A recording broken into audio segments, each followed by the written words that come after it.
Ako si Mary Orlin Inocencio Bantilan, isa ko COVID survivor. Kanusta ka nagka-COVID? Last July 19, 2020. Kung sa kayang symptoms na imong gibati? Dili ko makabaho, dili makalami, ug maglisod og ginhawa. Kung sa imong nabati atong level ani mo na COVID positive ka?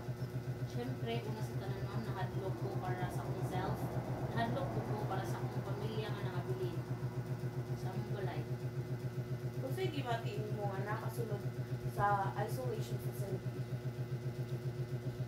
Nahadlok nga dili ko makasabot sa akong gibati ug unsay mahitabo nako sa sulod, dili ko kabalo og makaya ba nako. Unsa nimo cope ma'am sulod sa isolation facility nga ikaw ra isa? Kuan ma'am, kanana wala ko nag-depress dito ma'am kay sa pagkalhinan ako sa isolation ma'am, wala siya ako kalimti nga magdalag Bible. Kana siya nakatabaw na ako nga oras siya basta-basta kada mag-una-una ako sa akong sakit.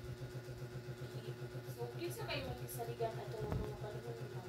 Ang staff ma'am din, labaw sa tanan ang labaw magkagagaw nga.